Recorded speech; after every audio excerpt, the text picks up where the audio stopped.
Brought to you by... We all have our demons, some more heavy and haunting than others. Yet, while tormenting as it may be to be faced with, they cannot be ignored forever. Whether they be mistakes we have made, actions that we regret, or decisions that have led to unintended consequences. They hold us back and eat away at our subconscious until we either succumb to them or find the strength to fight back.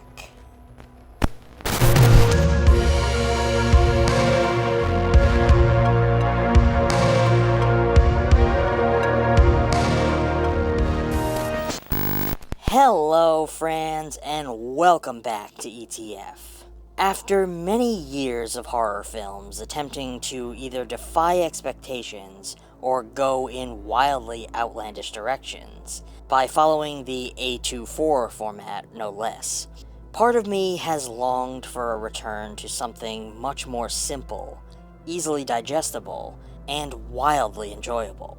This is exactly what I got when I went to check out Round the Decay, a 2025 folk horror creature feature that delves into the dark secrets of Newport's Valley, a seemingly tranquil tourist town harboring a malevolent entity known as the Rexel. The narrative weaves together the lives of various characters, including Kenzie Rhodes, who returns to the town after her fiancé's mysterious death, Bart Blakewell, the new innkeeper striving to uplift the community, and Monroe, a seasoned monster hunter. As these individuals confront the town's hidden horrors, they encounter a legacy of greed and corruption that birthed the monstrous Rexel.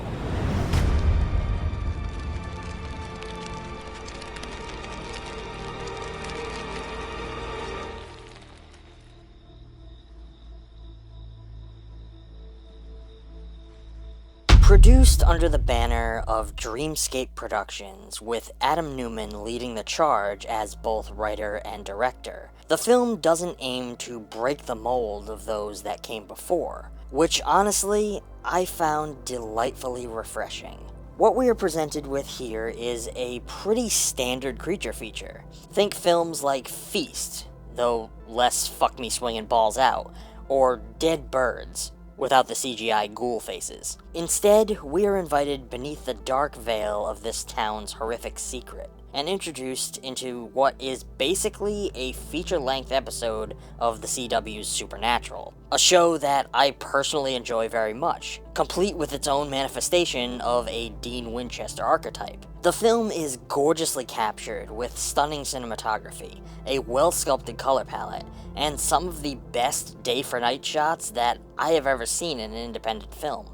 The picturesque landscapes of New Hampshire served as the primary filming locations, as its natural beauty and historic architecture provided an ideal backdrop for the film's eerie and atmospheric settings of Newport's Valley. What this one was able to do, that I honestly cannot say about most of the genre fare that I subject myself to, is that for at least the first half of the film, as each scene progressed, I was not able to figure out where the story was going from moment to moment. It wasn't abundantly apparent. Much of the time, these things are very easy to predict, but Newman crafted his story in a way that kind of threw things off kilter in the best way possible. He wove his plot with enough threads that it kept me invested in the different characters, the different things happening in different locations. He also utilized flashbacks in a very effective manner, as our protagonist is haunted by the events from her past throughout the film, all of which tie into what is occurring in the present, which provides these breakaways from the current action, and a minor distraction for us as the audience, to keep us from being able to assume what is coming next around every corner. From a psychological perspective, Round the Decay utilizes its monster, a sort of Wendigo-like entity, as a manifestation of communal guilt and the dark undercurrents of small-town life. The Rexel is not just a physical threat, but a symbol of the suppressed fears and moral decay within Newport's Valley. The Rexel's origins, tied to the town's history of greed and corruption, highlight how communities can create their own demons through collective wrongdoing. This entity becomes a literal representation of the town's darkest secrets. The monster's emergence suggests that ignored and buried transgressions can manifest into tangible threats, feeding off the community's unwillingness to confront its own past. Kenzie Rhodes' return to the town following her fiancé's death parallels her journey through grief and isolation. Her encounter with the Rexel can be seen as her internal struggle, a battle against the encroaching darkness of her loss. In psychological terms, the Rexel represents intrusive thoughts and unresolved traumas that surface when least expected. Bart Blakewell, as the innkeeper attempting to uplift the town, symbolizes the facade of normalcy that communities often maintain. His contact with the Rexel reflects the challenge of addressing collective denial. Bart's role explores the psychological burden of responsibility, how individuals can become the scapegoats for a community's failure to address its own issues. Monroe, the monster hunter, embodies the confrontation with the unknown. His role explores how individuals cope with fear, through preparation, denial, or confrontation. The Rexel in this context serves as a Jungian shadow, representing the aspects of human nature that people refuse to acknowledge, but are compelled to face. The film's title, Round the Decay, hints at the cyclical nature of corruption, how moral decay perpetuates itself within a community. The Rexel is a byproduct of this cycle, a monster born from the repeated failures of the town's leaders and citizens. From this psychological standpoint, this theme explores how destructive behaviors and corrupt practices can become normalized, leading to a culture of silence and complicity. Rachel Pizzolatto's portrayal of the Rexel blurs the line between human and monster, suggesting that the creature may have once been human or possess human traits. This ambiguity raises questions about identity and transformation, how the environment and collective sins can morph someone into a monster. It's a reflection of how extreme circumstances or unchecked emotions can alter an individual's psyche. The film's blend of dark comedy and horror serves as a form of catharsis, allowing viewers to confront their own suppressed fears in a controlled environment. By externalizing these fears through the Rexel, the audience is encouraged to reflect on their own inner monsters, and the communal issues they may ignore in their own lives. For me, this was a creature feature that went out of its way to operate on multiple levels, not just as a creature feature in the way that we know them, but as a meditation on how we create and sustain our own monsters, both literally and psychologically. The film explores how unresolved guilt, denial, and personal trauma can manifest into something monstrous, both on an individual and collective scale.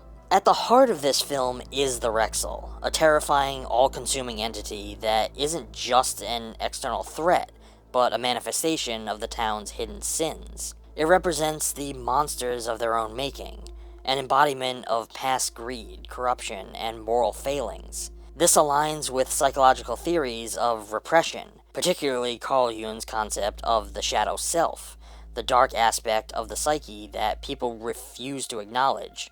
By ignoring the consequences of their actions, Newport's Valley has unknowingly created something that festers beneath the surface, growing stronger the longer it is denied.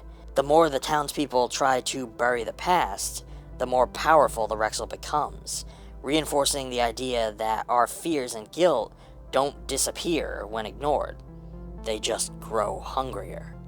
Kenzie's arc is a clear example of how personal grief, when left unchecked, becomes a kind of monster in and of itself. As I said, she returns to the town after the unexplained death of her fiancé, carrying emotional wounds that she has yet to confront. As she investigates, she isn't just uncovering town secrets, she's peeling back her own psychological barriers. The deeper she goes, the more she realizes that avoiding the truth has only allowed the horror to thrive. Kenzie's journey mirrors the idea that personal demons cannot be outrun. They must be faced head-on. The film's horror elements externalize this struggle, making it literal. The monster is real, and its power over her is proportional to her unwillingness to confront the past. Bart, the new innkeeper, enters the town with the hope of revitalization, but his optimism is misguided. He represents those who choose denial over confrontation, believing that if they ignore the problem, it will resolve itself. His arc follows the painful realization that avoiding the town's history and focusing only on the present doesn't make the past go away. It makes its consequences inevitable. Bart's reluctance to acknowledge the growing horror reflects a common psychological defense mechanism: repression. But as in real life, ignoring trauma only allows it to return in more destructive ways. His eventual reckoning with the Rexel serves as an allegory for breaking through self-deception and seeing things for what they truly are. Monroe, the seasoned monster hunter, is unique because he actively seeks out the beast. However, his obsession with destroying the Rexel suggests a personal battle, one where the monster represents something deeply tied to his own past. Throughout horror fiction, the idea of the monster hunter becoming like the monster that they hunt is very common. It can be found in things like Moby Dick and Heart of Darkness, and Round the Decay plays with this theme. Monroe's need to eradicate the Rexel may not just be about saving the town. It may be about defeating something within himself. This taps into the Freudian concept of projection, where people externalize their own internal conflicts onto something else. This struggle with the monster is as much a fight against an external entity as it is a battle against his own personal demons, or perhaps faults. There was something small about his character that I noticed throughout the film. I'm not sure if it's something that I was just picking up on that doesn't really exist, but I almost got the feeling that maybe he wasn't who he said he was. Maybe he wasn't the great monster hunter that the townspeople seemed to think he was. It was in his reactions to the way they praised him that made me think that maybe he was a fraud of some kind. Sure, he may have been a monster hunter to a degree, but as the film went on, it seemed more like he was as inexperienced as many of the others, but masking it behind a facade. This could be just me blowing smoke. Read into it what you will. The film's resolution reinforces its central theme. The only way to defeat a monster of your own making is to confront it. The Rexel isn't vanquished through avoidance or mere physical force. It is weakened when the truth is finally acknowledged. This suggests that horror, both literal and psychological, thrives in the shadows, but loses power when dragged into the light. By the time Kenzie and the others finally face the Rexel, they are no longer running from it.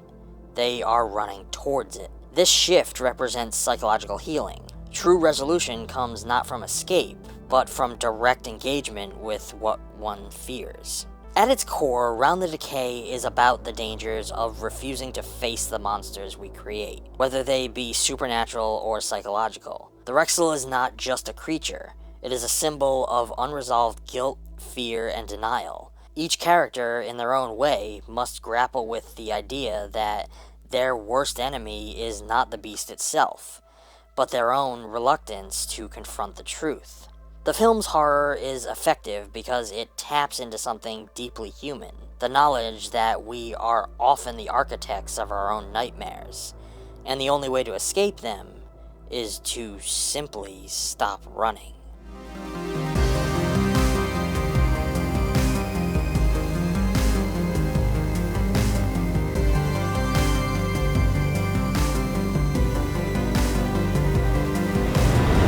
Well, friends, that's going to be all for now. I got the chance to see this film during its theatrical run. If this is still in theaters, I urge you to go catch a screening. Check your local listings. At the time of recording this, I don't know when it'll be available on streaming or on Blu-ray, but as soon as it is, I will link a physical copy down below, so that you can support physical media and indie filmmaking by adding it to your collection. This was probably one of the most fun monster movies that I have seen in many years, and I definitely think that you are going to want to check it out. If you enjoyed this video, please give it a like, subscribe for more content, help us get those watch hours up, and until the next one, stay safe, If the Rexel is nearby, don't fucking move. And as always, thanks for watching.